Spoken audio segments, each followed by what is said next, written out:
In 1983, a cosmologist named Brandon Carter wrote a number. He did not publish it with fanfare. He did not give it a name that sounded important. He mentioned it quietly at a conference in Krakow to a small room of physicists. Then he moved on.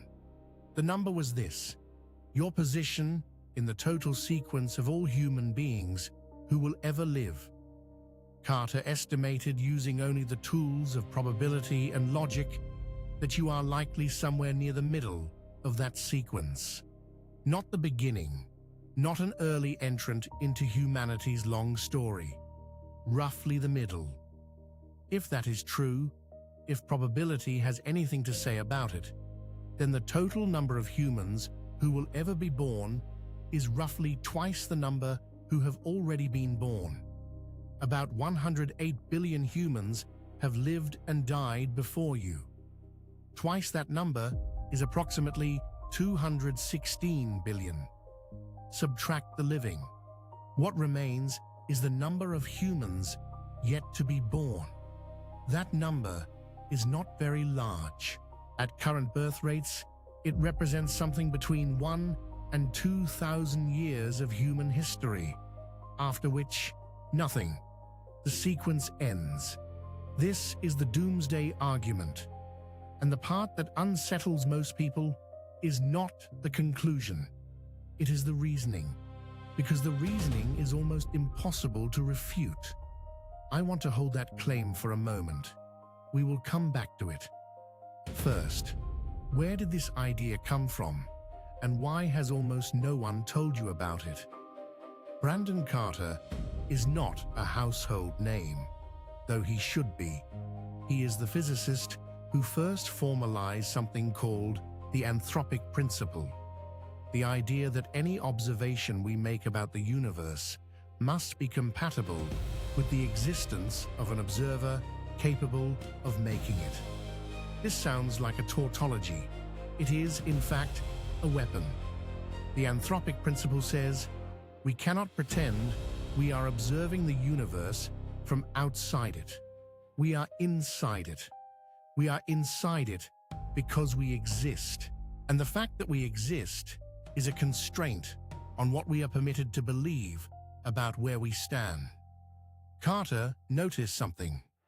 The same logic that applies to observers in space also applies to observers in time.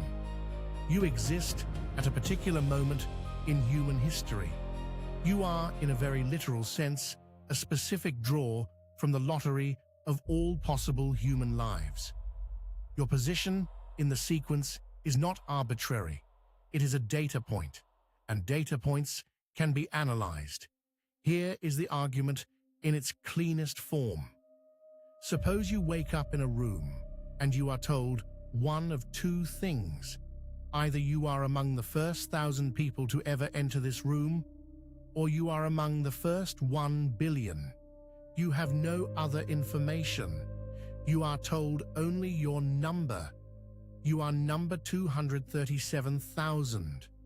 Which scenario should you believe? You should believe the one where 237,000 is a typical draw. In a room that will eventually hold 1 billion people, 237,000 is very early, an unlikely coincidence that requires explanation.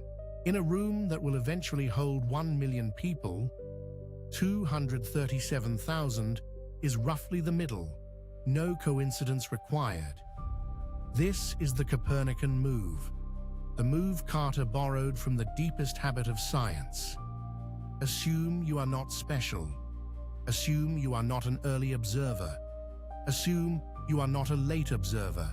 Assume you are a typical observer. Typical observers are near the middle. We are near the middle. I told you we would come back to that claim. Here is why it matters. The philosopher John Leslie spent 30 years examining Carter's argument, probing it for weaknesses, looking for the exit. His book on the subject, published in 1996, is one of the strangest works in the philosophy of science. a book that takes a mathematical argument seriously enough to follow it all the way to its end. The end is not comfortable. Leslie found that most attempts to refute the Doomsday Argument fail for the same reason. They smuggle in an assumption that you are special, that you exist early in human history for a reason other than chance. Every objection, when you trace it back, seems to require this. And that is not a refutation.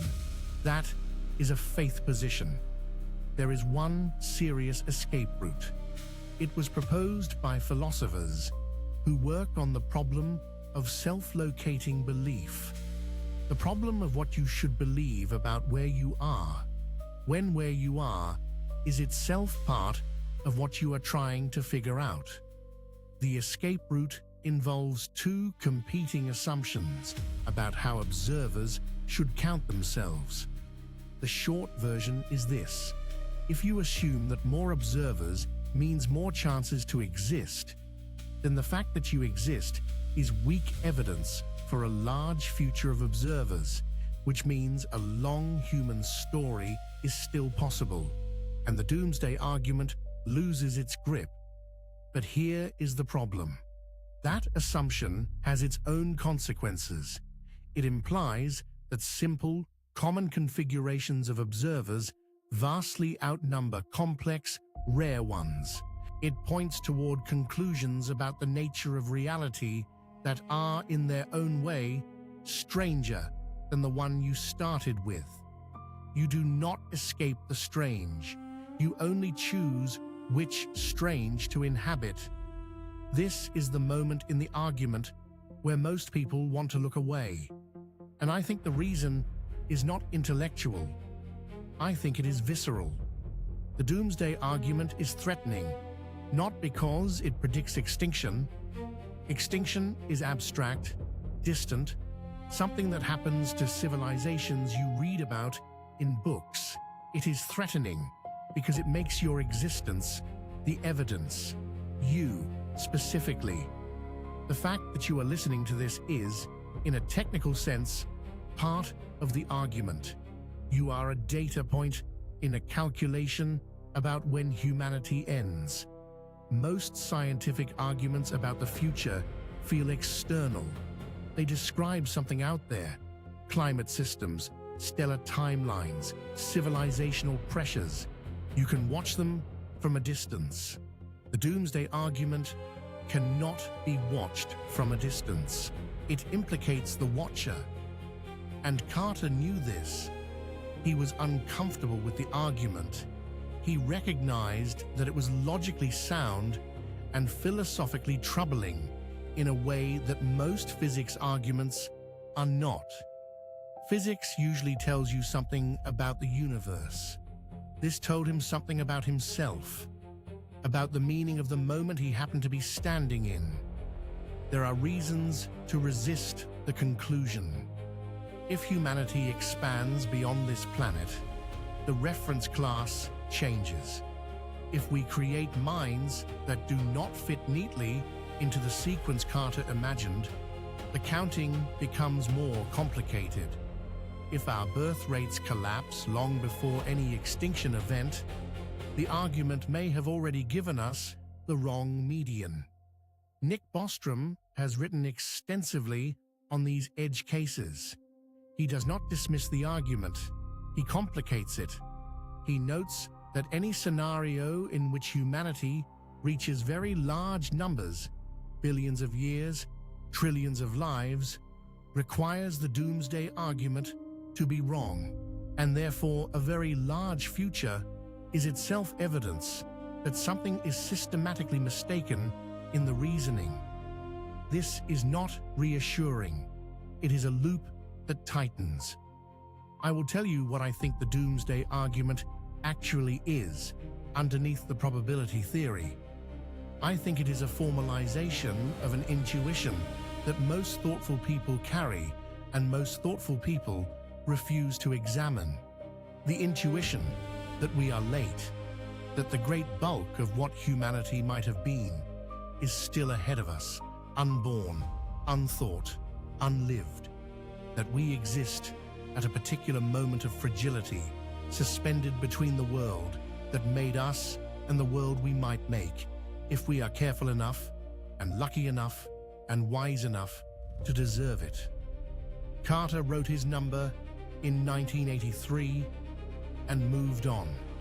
He was right to do so. The number is not an answer. It is a reminder. The question it opens is not when humanity ends. The question it opens is whether the fact that we can ask the question is itself a warning. Whether the capacity to model our own extinction, to locate ourselves inside a statistical argument about time, is the thing that distinguishes us from every other species that did not see its end coming. You are right now one of approximately 8 billion data points in a calculation that has been running since the first human was born. The calculation is indifferent to your particular existence. It does not know your name. It only knows your position, and your position, according to the argument, is somewhere near the middle of everything humanity will ever be. That is either a call to urgency or a call to grief, or it is both. If this stayed with you, there are more questions waiting.